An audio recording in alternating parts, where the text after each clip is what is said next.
One thing you need to remember, blurbs, short really sells. Short sells well. It doesn't mean you can't do a long one and it can't work.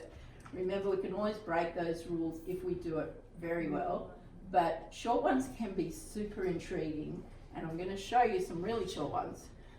And if you're stuck for how do I shorten it down, think about, like we learned in school, writing those lead sentences for articles: who, what, why, where, when, and just get the key elements into a sentence. Or just list. Don't even write full sentences. Just write a list of the key things in your book. This is pretty short. I think this is under 50 words, or around 50 words. Ex-military policeman Jack Reacher is a drifter. He's just passing through Margrave, Georgia, and in less than an hour he's arrested for murder. Not much of a welcome. All Reacher knows is that he didn't kill anybody. At least not here. Not lately. But he doesn't stand a chance of convincing anyone. Not in Margrave, Georgia.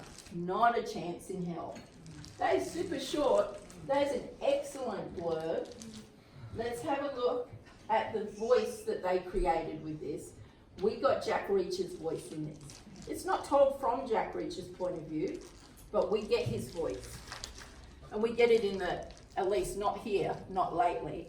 Most of this blurb is the essential material, and they've only added a few bonus words for you to get a feel for the voice. Nice and short. Did he write that, or did somebody else write it? Did Lee Child write it?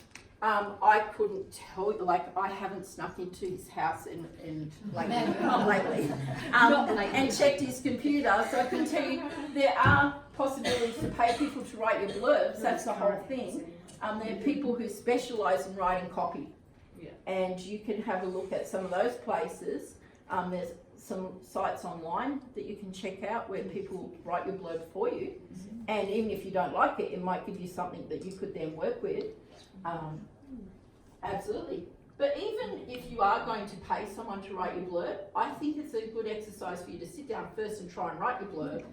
So when they send you something back, you will recognise if it's what you are feeling like you want to have on the back of your book.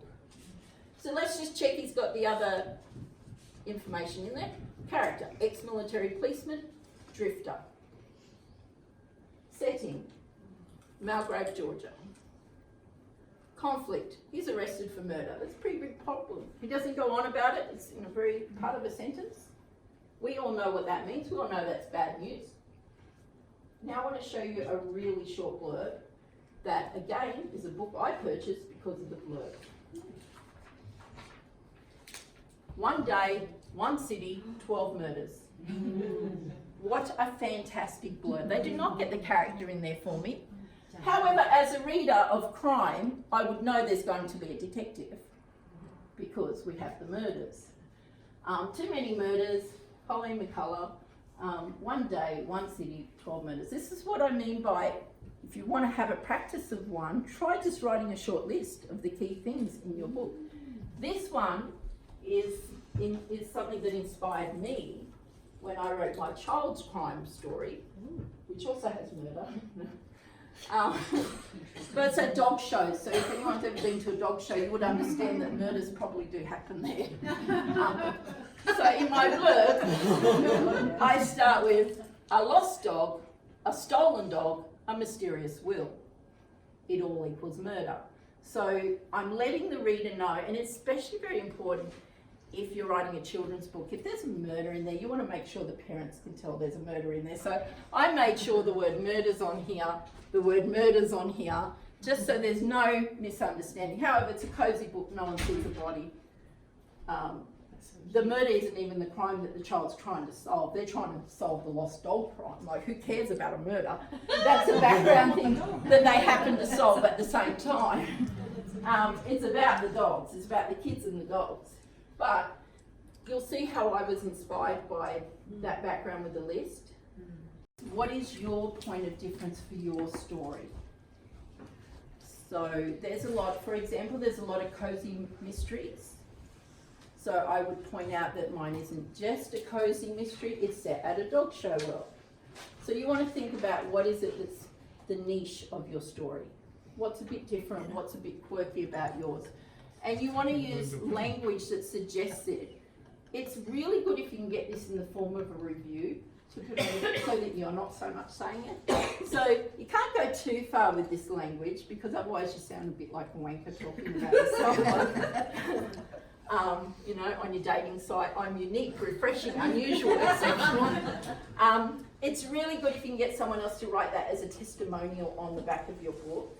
If you do, you want someone either relative to the subject matter or someone people have heard of. So I wouldn't so much get my friend to write a blurb, you know, I'd get, someone who writes in that genre that people may have heard of. And you can do this by writing away to people and asking lots, like writers are busy. Most of the time you'll get no, but every now and then you might get someone say yes. We have a friend who wrote to David Attenborough because she has a children's story set in the rainforest. A lot of people know Karen Tyrrell. And she wrote him a letter telling him about her story that she set in the rainforest, and he wrote her an encouraging letter back. So she was able to use some of that as part of her media for her book to say that he responded. Now I'm going to look at one more short one.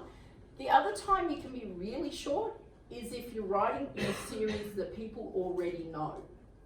You don't have to give any background information. Rebellions are built on hope. You just need a blurb. You don't need to tell people what part of the series this is. They know. Yeah, so it's one of those stories I recommend writers go and have a look at and try and analyse the points of where they had their turns in the story, how they did the setup, how they do the character arc, how they introduce the danger, how we see characters. It's great when characters you think at first aren't really up for this task, but how they meet the challenge, you know, when they have to. So I really recommend that story for that reason why. Okay, we're now going to try and write a 25-word blurb. I knew there would be groans because yes, it is hard. It is hard. It's a weird thing, but it is hard to write few words. It is very hard to write few words.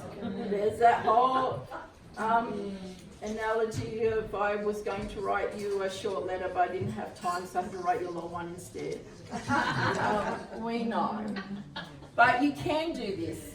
It's on this page here with the long rectangle at the top.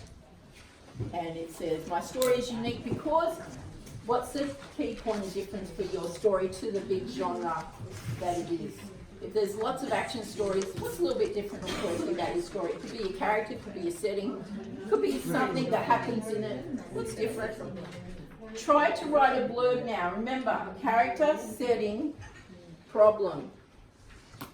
You're going to try and write a blurb. Nothing that gives away anything. I think it was Smithy in your first draft of your Jack Harrigan book. You kind of gave away who the bad guy was in the blurb. I did, yeah. But so we edited that. We want it to be a surprise. So you've got two ways to do that. You could try the list method. I love that. That's really fun. Or just who, what, where, when, why. And as I tell my kids, when I do these question sentences, we have who, what, where, when, why, and how. I tell them you're not allowed to use all of them though. You can only choose some of those and put in there. So choose some to leave out. Now I'm going to give you a few minutes to pad that out into the 50-word blurb. So you're keeping that core short one. And if you love your short one, I still suggest just doing this as an exercise. And you may then go, no, that definitely cements my idea that I like my short one. But it's also just a way to see, to have a comparison. So you can add some flavour now. This is where you can add the little extra exciting bits or some really good vocab words in there to spice it up a bit.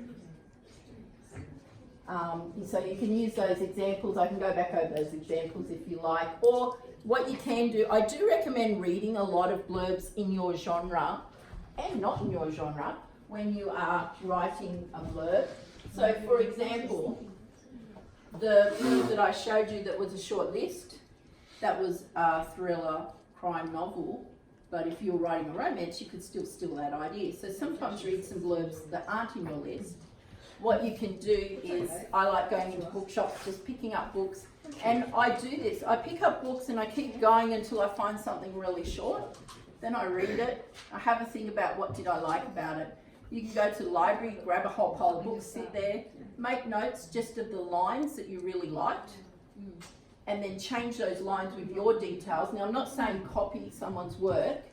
What I am saying is copy someone's work and then change it. So for your first draft, you might see one you really like. Just swap the details for your story's details.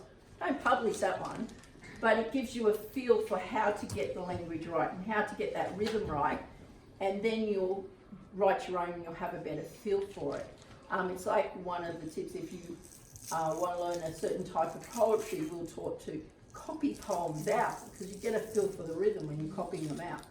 So you can steal someone's idea for your draft, that's fine. They probably love that. But then don't go and publish a stolen one. So then you will edit it so until it's no longer recognisable as theirs at all, and it's your own ideas.